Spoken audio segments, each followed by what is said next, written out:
Hello. Today I have a new guest. Her name is Mrs. Tammy Peterson. I am grateful that she accepted my invitation. Before I go deeper, maybe you could introduce yourself, one, two Sure. sentences before we begin with the questions. Hi, I'm Tammy Peterson. I live in Canada. Spend a lot of time traveling around the world with my husband because he's an author, Jordan Peterson, who wrote a number of books that were popular and have helped people with their lives. And I go on stage and I tell a little story that goes along with whatever he's talking about that night, maybe if I'm lucky. But Mm, really, what I want to do is to connect with people and tell them my story. And my story is based on realizing that I had a much more profound life and understanding with faith than I did without. interesting. I will start with this first question. Um, the first question is, how was your childhood? That's a good question. I was just speaking to a priest 2 days ago who enlightened me a little bit, and I'd never met this guy before. The priest I work with and who I went through the catechism with, because you take a 9-month course to become a Catholic, and you have to meet weekly with a priest to take really self-reflection types of questions to try to straighten your life out before you surrender and join the church. And which I did at Easter, and that was all fine and good because I made a decision to do that, and I thought that that was best in my life, so that's what I did. But last week I was there's some things going on in not just my life, but in my family's life, and of course in the world. And he said, "Why don't you talk to my friend JP?" And I said, "Okay." And JP is a young priest. I don't know exactly where he is on his journey, but he's from Mexico and he's in Newfoundland, which right now has snow on the ground. So I think he was a little bit in shock when I called him because he had on his cassock, but underneath he had a downfill coat, like he's cold. He said, "I don't know how long the Lord wants me to be here." I thought that was funny, but he's a very interesting person because he was just praying to the Lord in Spanish, so I couldn't really understand what he was saying. And every now and then again, and he'd say something. He said, "Does that have any meaning to you?" He said things would come to him. He'd just ask me. He wouldn't know. He didn't know who I was. And one of the things he said to me was, "Your dad." He said, "You had trouble with your dad." Now, my dad he died on December 11th, 2023, just very recently. He was just about 93 years old. He was a lot of fun, my dad. Probably too much fun, but a lot of fun. And stayed with my mom, took care of her when she was dying from Alzheimer's. He really did step up to responsibility when it was necessary. But when it wasn't necessary, he liked to go golfing and stay in and drink vodka at his office with his friends. So, you know, he was a mixed bag of tricks, I would say. And it was interesting that this priest said you had trouble with your dad. And I thought, when my dad died, I had really been able to tell him how grateful I was to have had him as my dad. I have found in my reminiscence what I could be grateful for, and I wanted to be able to tell him that, and I did. But if I do think back to my childhood, there were things, there were barriers to our relationship, and there were longings, child to parent longings that I struggled with. And so as he started to talk, he told me, your dad had a hard time with he said conveying his love for you, or um,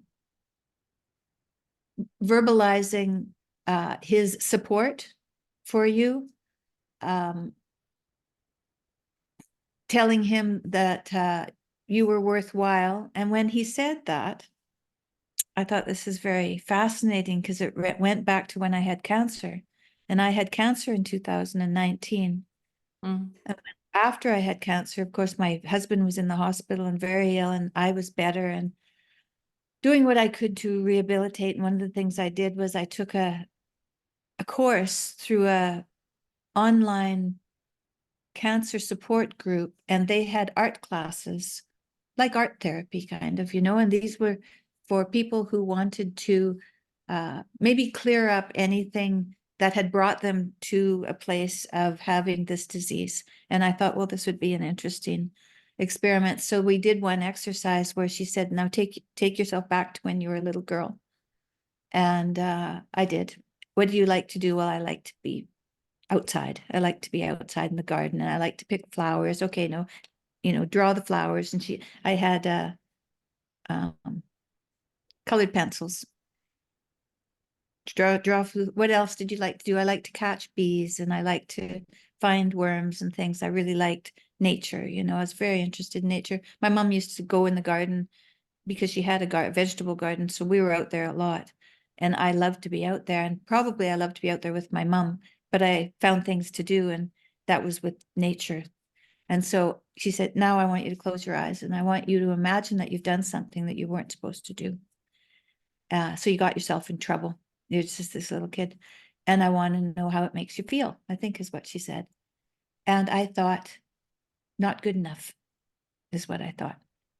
And she said, no, I want you to take that thought, and I want you to turn it around, and I want you to write down the opposite of that. And so I wrote good enough.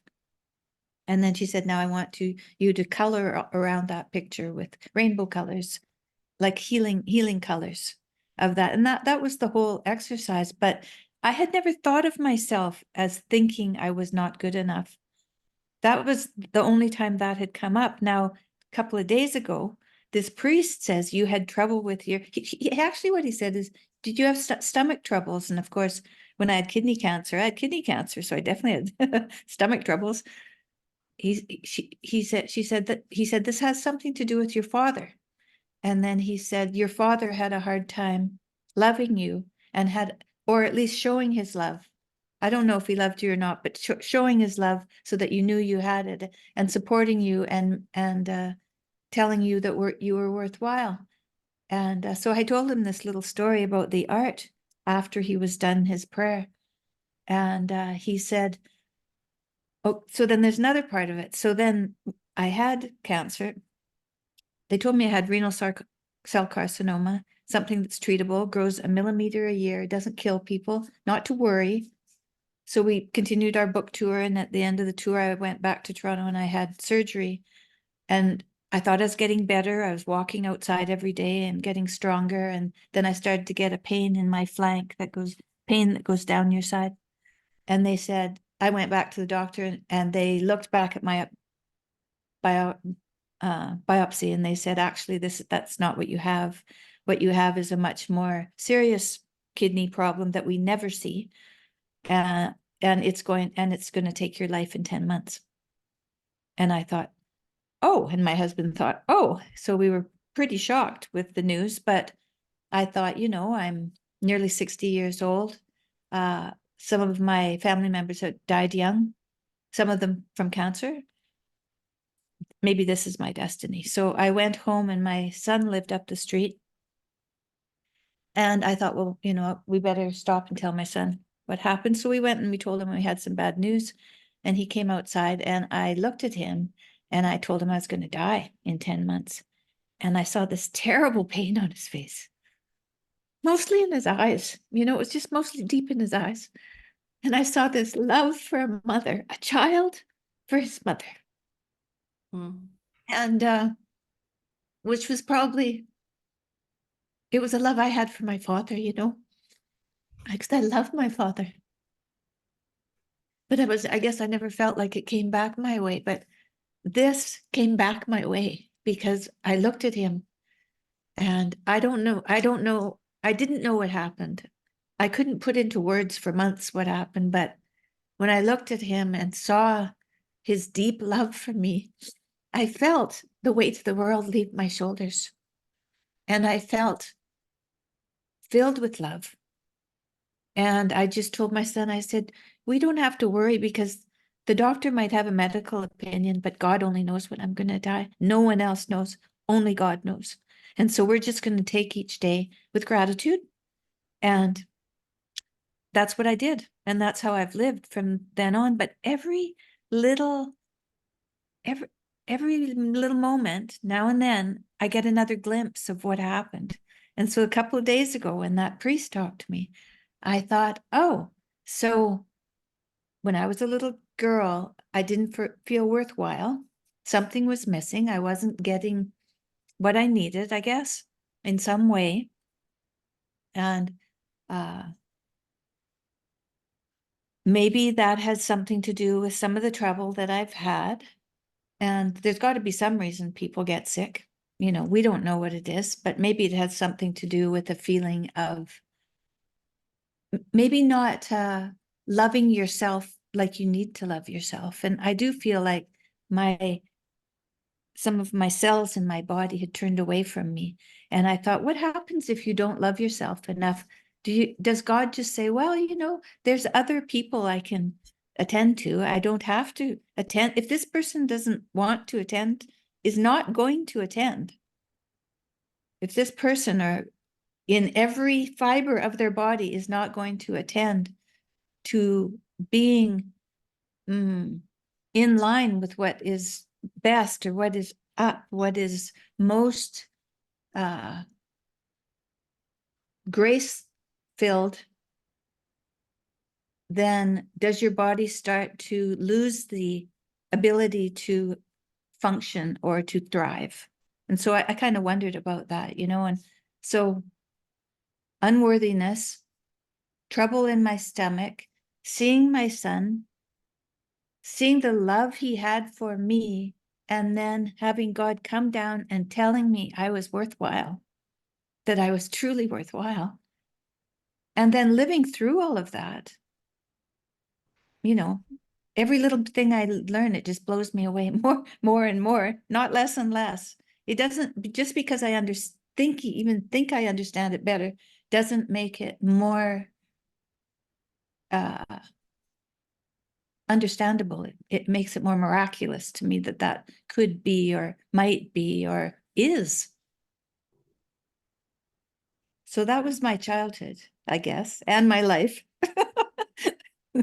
It's very astonishing how you combined everything, your past, your future, your now, like everything. You combined everything. It's so interesting. Yeah, it was Like a your, profound experience. it's like you combine your health, your illness with your past, with your childhood, and your childhood with your father, and like everything is connected. And wow, that's very I think interesting. it probably is, but it's hard to believe that could be the case, that everything is connected, but Hmm. it's possible. Maybe it is. Maybe it is. What we do matters. What we say matters. What we think matters. Yeah, that's true. That's Yeah. true what we think. Yeah. I will go to the next question. All right. How's a relationship with your parents? Hmm. Well, my parents they stayed together. And, you know, lots of parents don't stay together, and mine did. And I saw in the end what lit my mom's eyes up, and she had dementia, and my dad took care of her until he couldn't anymore. And then we put her in a hospital, and she died within a few months after that. But I was there just in the last few days that she was still alive, and she just was laying on the bed with her eyes shut. And she could hear my dad come in the hospital and say hello to people. And she opened her eyes for the first time in that day, because that was my dad coming in. So that was her life. That was the man in her life, even though she didn't show me that as a child. So she showed me that she didn't trust him, that he could be better, that she felt she had self-pity. I think she had her own troubles when she was a child, you know, and so those kind of played out through her life. And so their relationship for a child wasn't cohesive. It didn't give me a solid front to stand to look at and push against and feel the strength, you know. So they stayed together, but I didn't feel the strength of their marriage. And so that wasn't So when I left when I was 18, I left and I said I wasn't coming back when I left home. There was just too much, there was too much trouble there. And I thought in my youth and my naivety that I could leave home and I would leave my troubles at home. Of course you don't, you take them with you because that's who we are. So it's taken, it's taken my life to unravel all those things that I thought I may have left behind. But I had a good partner, and he wasn't ever going to let me not think something through. So we thought it things through. Interesting. Mhm. Next question. How's your relationship with money? Money. How is my relationship with money? Well, money's complicated. My dad was a businessman and he did taxes. My mother was a bookkeeper. We balanced our books every Saturday, our bank books and stuff like that. So I didn't have any problem with money. I left home, they gave me a suitcase, said bye, and I made my own money, went through university, paid my bills. Um, so money wasn't a problem for me. I didn't overspend. I lived within my means. I wasn't against having a job and making money. So I had jobs all the time. I had a paper route in the beginning, and then I served popcorn at a movie theater, and then I cleaned theaters. I cleaned theaters, and then I served popcorn when I got old enough. I served popcorn, became a lifeguard, sold drapery for people's houses. I thought I can't believe they let me choose the drapery for their houses, and I'm 18. Like, what are they thinking? I didn't even go to their house. Like, I don't even know what it looks like. I used to think that was so funny. People come in and trust my opinion. I was like, wow, that's pretty weird. But I did all kinds of things, and then I went to university and got a science degree and became a massage therapist and worked as a massage therapist. And I didn't make lots of money as a massage therapist, but I loved working with people, and I loved the puzzle of the body and the mind and the spirit and all of that, and how it would come and lay on my table and I would have to help it to reveal itself, and maybe I could help to uh, alleviate some of the pain. So I liked being a massage therapist, and I did that for a long time. So I didn't have much trouble with money. In my married life, I think my husband's family had more trouble with money. So there was some anxiety around money that I didn't understand and have never understood. So I, I don't know. My mom was she was her mother was a nurse's aide, and her husband was a farmer, but a failed farmer. He died when he was 56. He wasn't a healthy man. So they lived in just a little hut. They went to school. Uh, they went to school on a horse, bareback with no saddle, and they didn't have shoes until they were 7 years old. So they ran around in bare feet until they went to school, and my mom, I guess, would be embarrassed, and she would go into the woods and take off her long johns to put her dress back on so she could go into school without looking like she had been, you know, fighting the storms outside, which she had been doing because that's the way she got there. And but so they were. So I used to think, well, my mom was poor. Jordan's father was quite poor. So maybe that, my mom didn't like us to have too much food in the house. So she made everything herself. She made our clothing. When I got married, she made the bridesmaids' dresses. She made the wedding cake, and her sister had flowers in a greenhouse, and she brought all the flowers. And so that was my family. They just Very made artistic. artistic.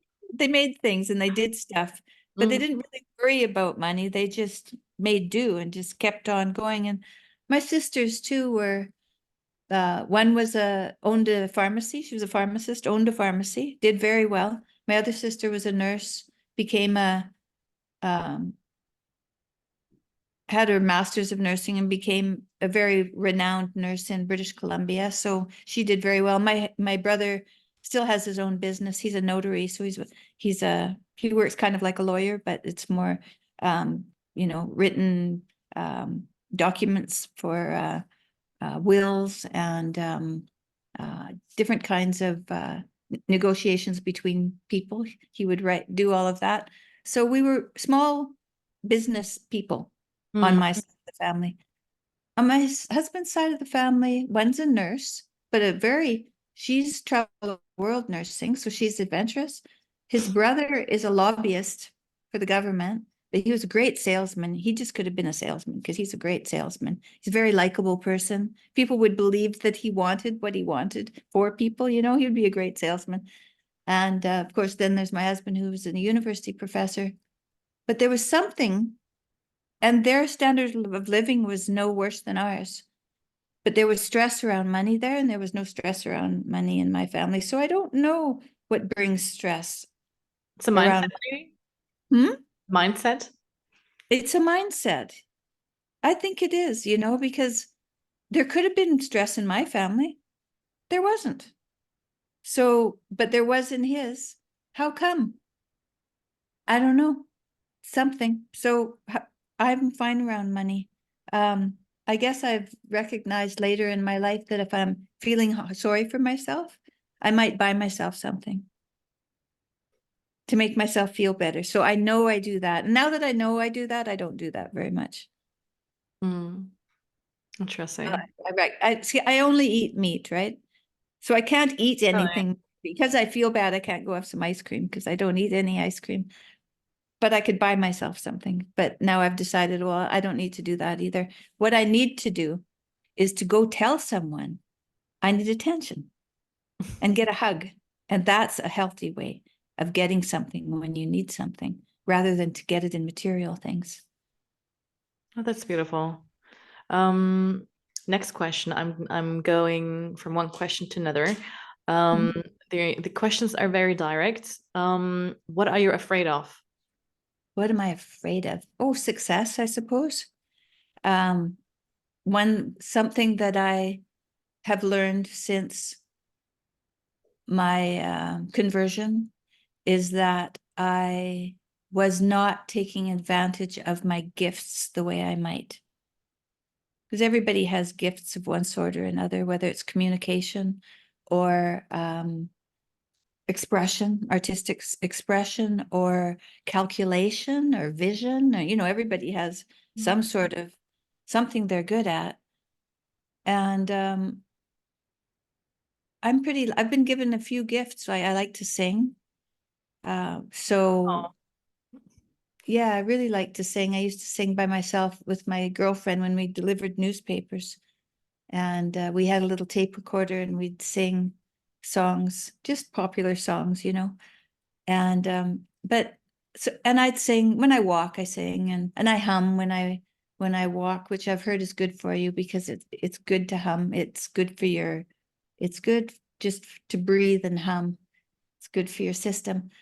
But I like to do those things, but I've never put them into. I like to draw and I like to paint. I like to sculpt. I make sculptures out of clay. But so, you know, but I haven't really seriously put those things to use. And now I'm speaking on stage. So I think, oh, well, that's very interesting because I always wanted to sing. Maybe I wasn't supposed to sing. Maybe I was supposed to talk. But well, I never ever thought it was talking. I really? always thought it was singing. So you never know how these gifts are gonna go. And Yeah. so okay, so I'm talking. Okay, I can do that. I can do that. And so my husband has an agent, you know, who helps to book theaters and things like that. And he came to watch us, and he told me that when I go up on stage, I'm a natural because I'm not afraid of the people who are there. In fact, I'm interested to know who they are really, and if I can relate to them, and if I can say something that might be able to think about or something, you know. And I like that, and I'm not afraid of it. And I know I don't know anything, so I don't have any like I know what I have experienced. That's what I know mostly. Now I've talked to quite a few people, so I have a little bigger understanding of at least some different subjects that I can say something about, but really, if I'm going to say something to someone, I usually talk about what I've experienced and what I know, because really that's about all I know. And but that's good. So what I need to do now is write. I need to know, because now it's talking. Writing goes along with talking. So and the priest also told me, he asked me, he said, "Do you paint and draw?" I said, "Yes, I have." And I said, "Well, I paint when there's trouble." When my daughter had a hip replacement, she was 17 years old. When she was 7, she was diagnosed with rheumatoid arthritis in 38 joints, everywhere except her spine. And my heart was so broken. It still breaks my heart. I do and she's understand that. and she's Yeah. fine now. But it still breaks my heart for that little girl. Um, but all that tragedy back then, there's something about tragedy. I mean, I went through cancer. I was supposed to die. There's something about that, right? So when my daughter was 17, her hip and her ankle failed, and she was very brave. She's very brave, and she took a picture of the incision. It was like long hip, and she couldn't finish her school year. Of course, she tried. They sent a teacher home to help her, but it was just a mess. It was just such a mess of a year. So I think my sister came and helped her with her biology class, and I helped her with her art class. So I took a picture of the picture that she had done of her hip with its big scar on it, and I put it in Photoshop, and I changed it into a graphic instead of a realistic picture, and I changed it into black and white and yellow and blue. I don't know if there was red in it. There might have been red in it as well, but I remember the yellow and the blue and the black and the white. And I put uh, as much of the picture there so I could see what it was, but not too much so that it was too much for me. And then Mm. I painted, and then I painted it. And it was good for me. It was good for me to do that. It was attention to a tragedy, somehow like a meditation on a tragedy, to bring beauty from a tragedy. Mm. It was helpful to me. When my mom was dying, I drew a picture of her, a portrait that's at my sister's house. And that was helpful to me too. I drew a picture of her from high school when she was in high school, and in her high school sweater and with the big H on it, and her hair all poofed and curled, and a big smile, big girlish smile on her face. It was, lovely to meditate on that and to bring that out when there's so much trouble. Yeah. So I told him, I said, I do that kind of thing. He said, well, now you're going to write too. I said, oh, okay, I'll try. I do understand your tragedy and even your tears. My sister died when I was 11 due to a medical error in Germany. It was one of the best hospitals in Germany, but they just didn't realize that they injected the blood in the lungs instead of in any other place on the body. So she died in front of my mom. The Oh, tears and the tragedy that you went through, I can imagine, really imagine, because it was my teenage years and we moved from a city to another, and I changed school.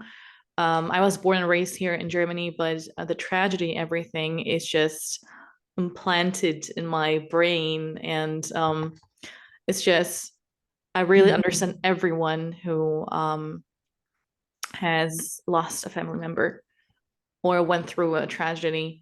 And I even posted it on my Instagram because I started to do medical videos. I started to explain medical stuffs. Then I oh yeah. changed it to the podcast because I love talking to people. Yeah, I do understand you, Mrs. Peterson. Ah, well, that's good. I'm glad that you're finding a way to deal with it, because I think that tragedy we go through, it's a gift. It's a gift from them to help us to flourish, because we Yeah. have to flourish or we die. or we just suffer, and then there's no sense just suffering. So we might as well investigate and express what we feel in whatever way it comes out. And if it's having a conversation, I mean, I didn't know I'd love doing podcasts. I had no idea. I started doing a podcast when, well, I was on tour with my husband, but I was just doing logistics. I was sitting in the crowd, making sure he had enough to eat, making sure he got to bed on time, making sure he didn't do too many interviews so that he wouldn't make any sense on stage when he was on stage. And so we did that for 150 shows. And I was completely anonymous. I went outside and talked to the protesters, find out what they were all about. Nobody knew who I was. It was very interesting. Those protesters, they were angry, but they weren't angry at him. They were just angry at the suffering in the world, like everybody is. It Yeah. does, yeah. And it just gave them a platform. But other than that, they didn't have any more to say except for that they were suffering. I thought, yeah, I get it. I get it. But then that year I kept thinking in my head, what am I doing here? What am I doing here? Why am I sitting in the crowd listening to? It was good that I sat and listened to him, because I think I learned some things that I hadn't learned in all the years I'd been married to him, because I hadn't really listened. So now I was listening, and I listened every night. I wanted to see how his talks were doing, so I was listening. And then I was diagnosed with cancer, and I think I had more knowledge to help me to deal with what I was dealing with. And I think that's partly why when my son looked at me that way, that's partly why I think that it hit me deeply, was all the learning I had done through that whole year. I mean, it was a life of learning, but that year was pretty intense. And that question, what am I doing here? Man, I can imagine that. I asked that Upper. for months and months, and man, did I get answers. Holy crow. Next question. If you were not afraid of anything, what would you do? Hmm.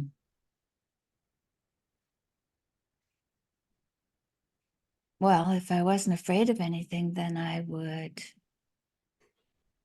spend all my time showing the beautiful gifts that I've been given uh, to mirror back what I see and what I feel and what has come to me and what I see out there, and also the tragedy of the world and everything. I think I would just I'll express it so that people can get a glimpse, more of a glimpse, or a point of view from what I've seen. I'd like that. I think, it would be, I know that if I paint a picture of something that is very meaningful to me, that it's helpful to me. So I think if I do that, if I paint a picture or draw something or make a sculpture or write something or speak with someone, I can bring a little bit more clarity to the world. I want to bring clarity to the world. Yeah. Beautiful. Next question. What challenges have you faced as a podcast host, and how have you overcome them? Well, there was one guest I had whose book I'd read. I'd read his book, and I thought, okay, I'll ask him to be my guest. So I asked him. He said yes, which still blows me away that people say yes. I'm like, oh, he said yes. I can't believe that. And then, like maybe 3 days before we were supposed to, I read another one of his books, didn't understand a thing. It was like, oh my God, I'm going to have to read this 10 times to understand this. He was a professor of divinity from the Divinity School at Cambridge in the UK. Oh, Like I'm going to understand everything he's thought up, eh? And so then I got shy. I got shy that day. And I told him that I didn't want to do the podcast. And he asked me if I wanted to have a telephone call. And I said, sure. So we had a telephone call, and we had the most beautiful conversation. His father was dying.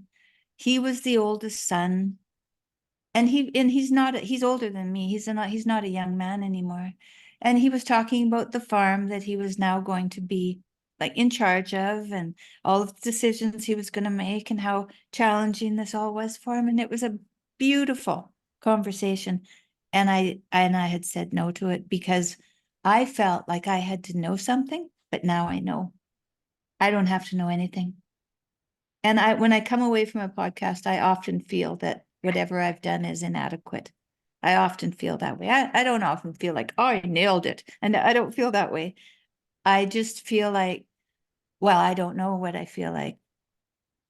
It's hard to describe what I feel like after it's over, because I try not to bring to it anything more than I have a few questions written down, but I just try to listen and ask questions and see what the other person wants to say. And often what they tell me after the camera's off, the most interesting thing. But it doesn't matter. It really doesn't matter. And so I learned that. I learned that more directly, that I don't know anything and I don't have to know anything. What I need to do is listen, to hear, to listen, to meditate on that. And that's what I need to do. So Interesting. That's a good tip, by the way, for me. Next question. What challenges have you faced as a podcast host? No, sorry. Next question. Can you share any behind the scenes anecdotes or interesting stories from your podcasting journey? comes to mind.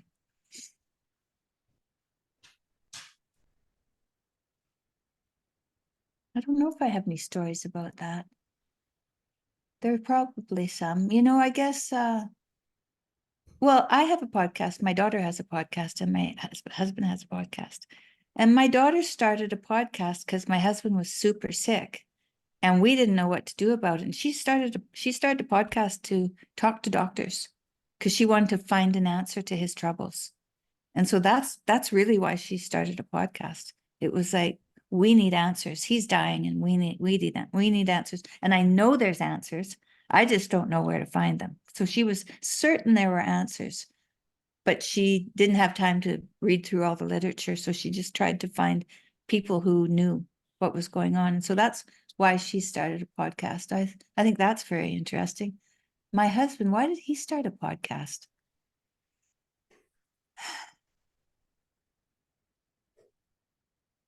My daughter could answer that. I can't answer that. And I started a podcast because I had been on tour with him, asking, what am I doing here? And then, of course, got sick, and then he got sick, and then this pandemic happened. And like 4 years later, we go back on tour again. And just before we leave, I think, oh, I was asking what I was doing there. What I need to know what I'm doing there before I go. And I'd been praying the rosary. I'd been praying the rosary every day. I started doing yoga when I was 13 years old. I left the church, started doing yoga. My aunt taught me yoga. It was probably pretty good timing because my siblings had all left home and I was at home alone and no one else went to church. So I'd stopped going to church. Mm. My aunt offered me a yoga book and taught me how to do yoga. And I was an athlete, so it seemed kind of right because it had something to do with the body. And so, and I thought, I don't know what this is, this yoga and meditation, but it'll probably come in handy when I'm old. That's just all I thought, which is a pretty good thought, really, for a 13-year-old. And so I did it every night. Now I do it every morning. Well, I don't even do it every morning. Now I pray every morning because it morphed into prayer when I started praying. The meditation, I had the meditation night every morning for 40 years. And then I started praying and I just replaced yoga with prayer. And so that, and I learned how to do the rosary, how to pray the rosary in the hospital. And I continued that practice, which I still have. And so when I went to go on tour I thought, well, I'm really curious about the rosary, and I'm curious about what I'm doing with my faith, because I don't know what I'm doing. I grew up Protestant and then I left the church, and like, what am I doing, you know? And so I thought maybe that's what I better investigate. And so that's why I started the podcast. And I first asked a friend who's an Orthodox Christian to explain what he knew about the Rosary Mysteries to me. And I knew him and I trusted him because I was kind of shy about doing this and talking to people. And after I did about 3 podcasts with him, then I started touring. And it took me a while to get the courage to ask anybody to be my guest. So it took me a while. And the other thing that happened was that we had gone on tour together, Jordan and and he wasn't feeling very well still, right? So I had kind of said, you can do it. Like, you can do it. We can go up. You'll get better. You know, I know you'll get better. I have hope. I'm praying. I have faith you'll get better. Let's go. But he wasn't. And then he started getting worse again. And I thought, oh dear. And it didn't matter where I looked. I could not understand what was wrong. And so I thought, I'm going home. We were very close to home. We were at a city very close to home. So I went home and he continued on his way. And I got home and I went down into the basement. That's where my massage therapy table was. So I think I go down there to think, right? I go down there to think and to, no one goes down there but me, I think. So it's just a place. And I asked in one sort of way, a prayer of sorts. I said, you know, I really like going on tour with my husband. I don't even think I was I don't even think I was on stage yet, but I don't think I was, because otherwise I couldn't have just left. So I must not have been on stage yet. And I said, you know, I would really like to go again, but I just can't do it this way. And I heard this voice say, get your own hotel room. And I was like, what? Get my own hotel room. And I thought right away, my husband would be angry at me if I didn't want to share his hotel room with him. So I phoned a friend that I trusted. And she said, yeah, get your own hotel room. That's a good idea. And I thought, okay, that's a good idea. So I phoned our assistant and I said, book my own room for the rest of the tour. And I went back on tour and I arrived there, and it was the first night we were there, and we watched a movie together and everything. And then I said, good night. And he goes, you don't have to go back to your room. We don't have a show. I said, I have a room. I'm going back to my room. And so I went back to my room, and he didn't quite know what to do with that, but he was willing to trust me. And in the morning, I opened the blinds and I prayed, which is what I usually do. But when I'm with him in the same room, I sneak out of the room and go into the hallway and pray because he's still sleeping. You know, in the afternoons, he'd have a podcast, so I'd sit to the side. Now I was contacting people, booking podcasts, and I thought, oh, here I was supposed to start all these podcasts, and I didn't start any because I was in this room with him, and I deferred what I wanted to do to what he needed to do again. Again, I did that again. So then I got my own room, and I've had my own room ever since, even at home. And what is really good about this, because we're old, you know, I mean, our kids are 30, they're in their 30s. I have grandkids, like, we're old people. And we could spend all our time together, and we do often. How much time do you have to spend with somebody, really? Right? I mean, that's a lot of time with someone. But it's not just that. I don't know what it is. It's if Jordan wants to spend the evening with me, he has to ask. He has to ask. He has to say, would you like to spend the evening with me? We'll have a date. Well, I don't know. It's getting kind of late. I think I'm going to go to bed. Oh, well, what about tomorrow? Do you think tomorrow you would be free, that we could spend the evening together? Well, I have a meeting, but it's over at 8. Okay, let's do that at 8. Okay. So then you've, made a plan, and you honor it because you've made a plan. And that day, maybe you have to have a little rest because you know you're not going to get to go to bed at 9. So you have to have a little rest. And then, you get dressed in something nice and you dance together. So now we have these arrangements that we make. Because it used to be that we would organize dates, but there's also the getting in the same bed after a whole day.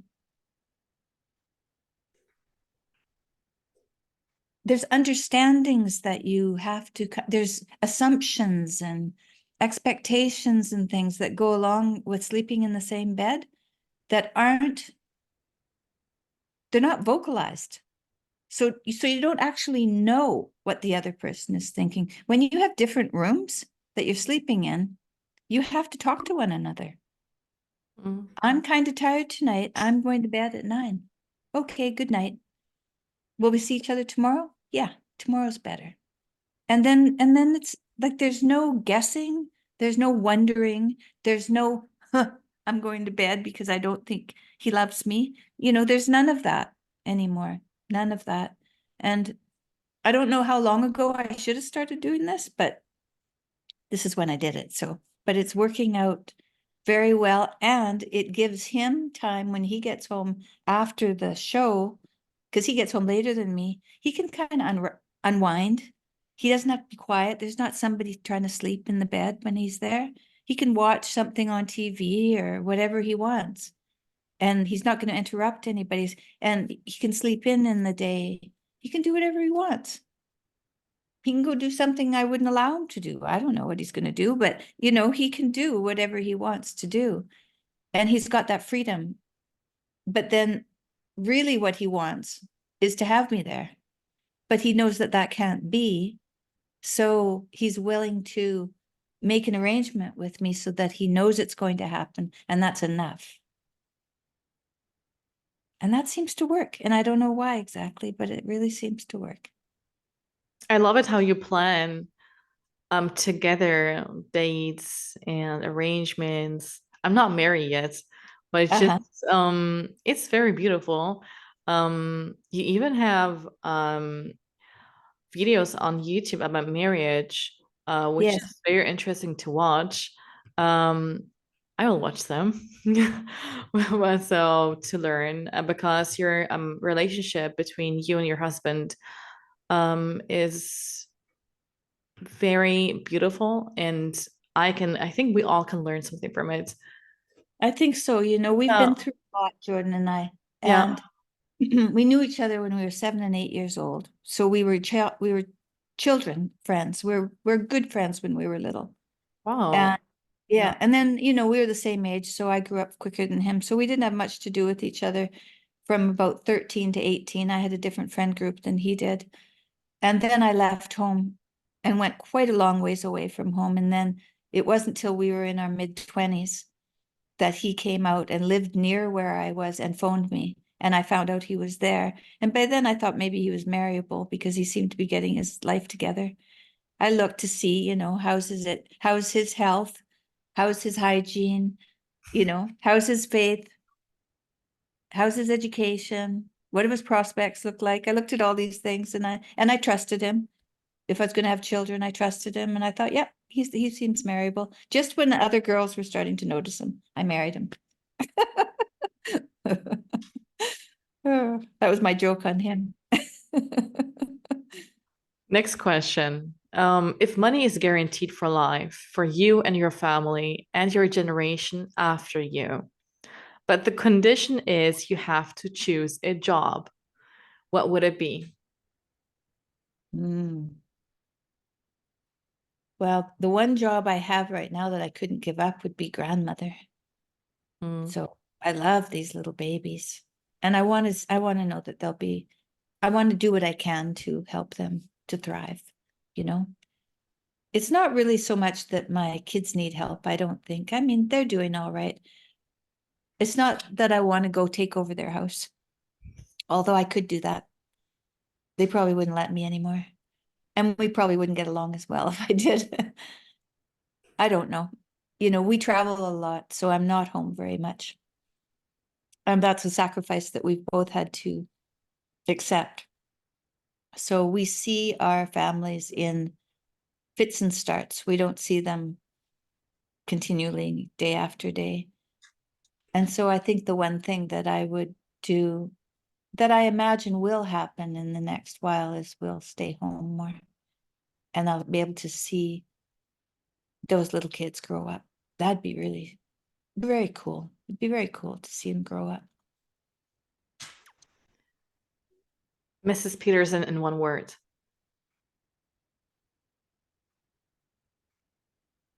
That's Love. love. Love, yes. Yeah, love. Next question. If you have your own heart in your hands, what would you advise it? Do what's best for yourself, aim up. Yeah. Interesting. Next question. What's the best moment in your life? Having my babies. Any regrets? With those babies, I would have had more babies if I would have started earlier. I was 31 practically when I had Michaela. And I was ready to have babies when I was 26. I didn't really get my man organized until I was 31. But I would have had more kids. And my husband would have, he was a good dad, so he would have been fine with more kids. And I think that we are taught to put that on hold at our peril, because there isn't much time. So you have to get, and it's good that mothers are educated, and it's good that we have our opportunities in the world, but we have to realize that even though 18 might be too young to get married and have kids, you could go to university and get an undergrad degree. So then you have some education, get married and have your children. And then you can go to grad school or get a career of one sort or another after your kids go to school. And there's plenty of time to do that. It doesn't seem like there's plenty of time. They tell us that there isn't plenty of time, but good Lord, I'm in my mid-60s now. I'm not done by any stretch of the imagination. So it's not like life is over at 65, and so you only have a really short time to have this career. No, that's a lie. That's a lie. It's not true. We've been misled. And the funny thing is it wasn't that long ago that if you thought about the smallest unit of person, it would be man and woman and baby. It wasn't woman and man, it was woman and baby and man. Because what motivates a man better than having a woman and a baby? There's nothing that motivates a man better than that, to go do difficult things and work hard hours. And women, of course, there's nothing that makes most women, I'm not saying all women, most women fulfilled than having a family. Because you talk Mary Harrington. I don't know if you know Mary Harrington, but Mary Harrington, I don't think she had children until she was 38 years old, and she didn't think that it was necessary. And she was like, oh my God, what was I thinking? And so we're misled into putting it off. It's a very bad idea. It's a mistake. It's a mistake, and the feminists taught us to overvalue career and undervalue the mother-infant bond, the necessity of it, the beauty of it. They undervalued it. And a lot of those women who wrote those articles wouldn't have been writing those articles if they were busy at home with children. But they weren't. They were resentful. They probably had bad relationships with their fathers and maybe with their mothers too. And so now with their husbands, they had bad relationships and they took it out on the world. And the people who were busy weren't talking about it. So they never wrote those articles. We were just busy taking our kids to the playground. We weren't busy. We were busy. We were busy living life. And all of a sudden we turn around and we're told that being a mother isn't worthwhile. What are you talking about? That's crazy. So that's what I have to say about that. I feel very strongly about that. I didn't write this question, but I would really like to ask you this. Can every woman be a mother, Mrs. Peterson? I don't know every woman, so I can't answer if every woman can be a mother. But every woman is a child, was a child and had a mother.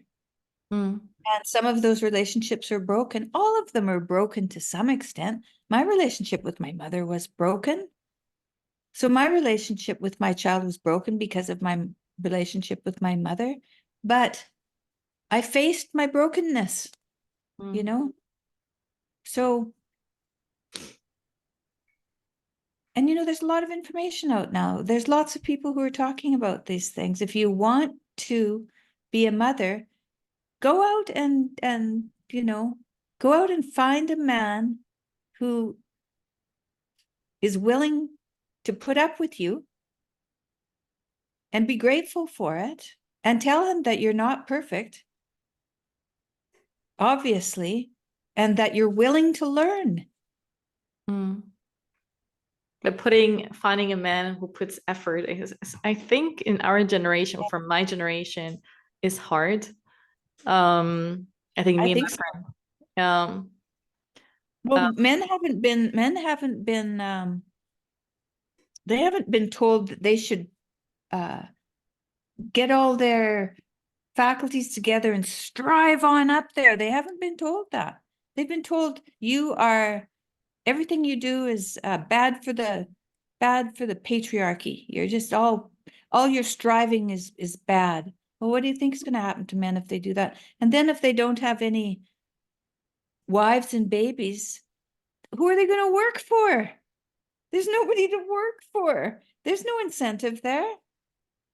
Men, they need these little vulnerable things so they can care for them, obviously.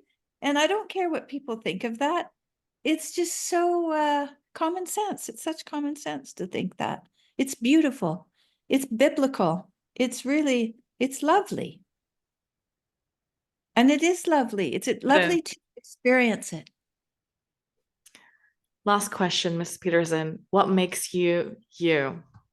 What makes me me? I'm an opinionated and mouthy person. And so what makes me is to get on my knees and realize that I am insufficient with my own understanding, and that in order to do the next right thing, I have to be careful and pay attention and watch and see what's there that I can do to be helpful and take that next step. That's what makes me. Because I'm a tough, bad woman. I am. I'm tough and bad. So Beautiful. I enjoyed this podcast, or this episode, this interview. Um, we reached the end. Um, and if I you liked all your questions. I don't know where you got them all, but they're great. it's yeah, people told me the questions are good, but they're very direct. Um Yes, there are. That's fine. so if you want to say something before we end, you can say something. If not, then we're done. No, I don't think I have anything to say. All right. Thank you so much, Mrs. Peterson.